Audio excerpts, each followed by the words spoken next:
Dom Luís de Orleans e Bragança, atual chefe da Casa Imperial do Brasil, é primogênito e herdeiro dinástico do príncipe Dom Pedro Henrique de Orleans e Bragança. Seu avô, também chamado Dom Luís de Orleans e Bragança, nasceu em 1878. Foi cognominado o Príncipe Perfeito e é bisneto da princesa Isabel, a Redentora, e trineto do imperador Dom Pedro II.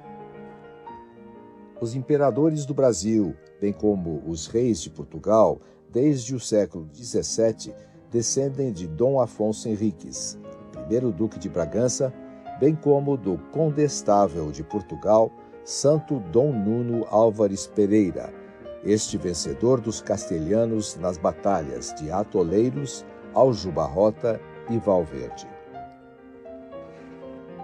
Por sua mãe, a princesa Dona Maria da Baviera, de Orleans e Bragança, Dom Luís herda as tradições da família de Wittelsbach, a Casa Real da Baviera, uma das mais antigas da Europa, que tem sua origem no século IX e célebre nos campos das artes e da cultura. Por seu bisavô, o príncipe Gastão de Orleans, conde de, esposo da princesa Isabel, e herói da Guerra de Marrocos e da Guerra do Paraguai, o atual chefe da Casa Imperial do Brasil descende da Casa Real Francesa. Com efeito, provém ele em linha direta, por legítima varonia, de Hugo Capeto, que em 987 ascendeu ao trono da França, e de São Luís IX, o rei cruzado que governou a França de 1226 a 1270. Descendendo de reis, santos e heróis, de fundadores de impérios, cruzados e artistas, Dom Luís haveria de receber uma educação à altura das tradições que representa.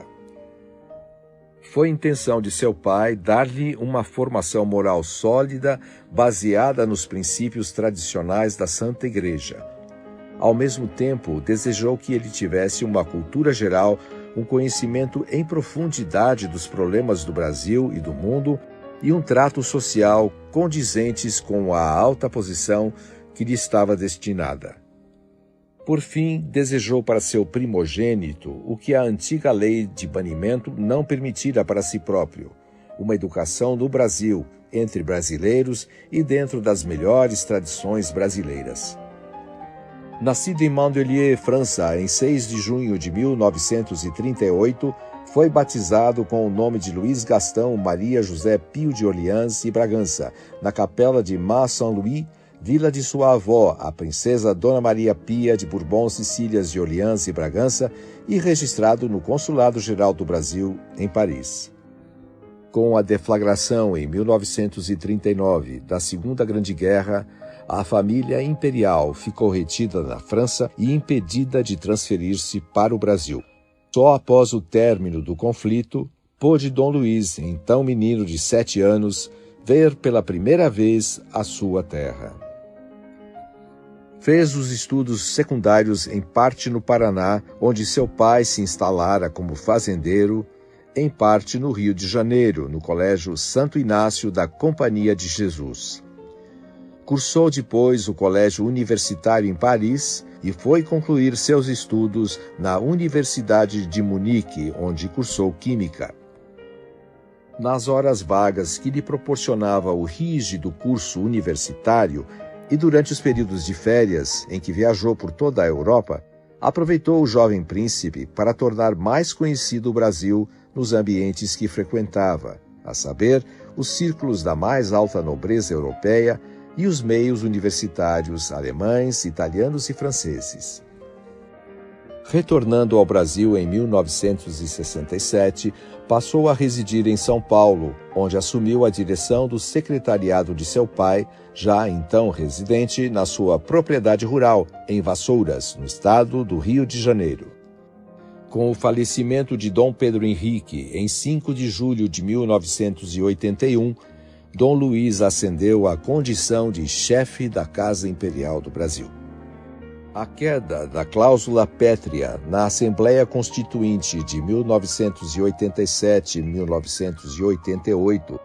para a qual concorreu Dom Luís de maneira decisiva, com carta solidamente argumentada aos senadores e deputados, pedindo a abolição daquele dispositivo discriminatório aos monarquistas e a consequente convocação de um plebiscito em 93 para decidir sobre a forma e regime de governo a vigorarem no país, projetaram Dom Luís para uma situação de destaque que fora negada a seu pai, primeiramente com a campanha para aquela consulta popular e depois com o cultivo do grande saldo por ela deixado. 13% dos votos válidos, mais do que o eleitorado da maior parte dos partidos políticos em um pleito ardilosamente antecipado, e no qual Dom Luís, representante natural da forma monárquica de governo, ficou privado do indispensável acesso aos meios televisivos. Assim, em contato próximo com um grande número de brasileiros que veem na Casa Imperial uma luz e uma esperança em meio à revolta e confusa situação política, social, cultural e moral dos dias atuais, amargada por sucessivas frustrações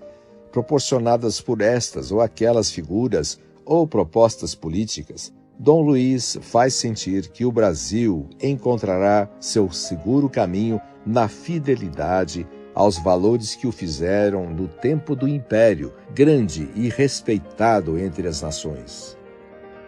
Dom Luís presidiu congressos e eventos de monarquistas realizados em diversas regiões do país, impressionando sempre seus auditórios pela profundidade, clareza e palpitação dos conceitos que emite. Viajou ao exterior, proferindo conferências na Europa e nos Estados Unidos para públicos seletos e participando de eventos comprometidos com a sustentação dos valores tradicionais, notadamente os promovidos pela Associação Noblesse et Tradition, que congrega o escol da nobreza europeia.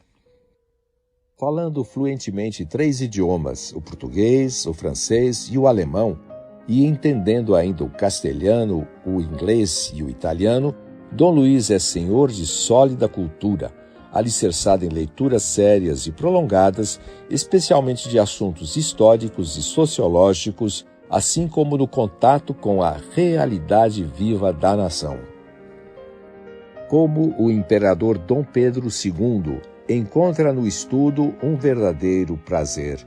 Mas, divergindo neste ponto de seu trisavô, gostou desde cedo da equitação e da caça, tendo mesmo neste último esporte conquistado alguns troféus.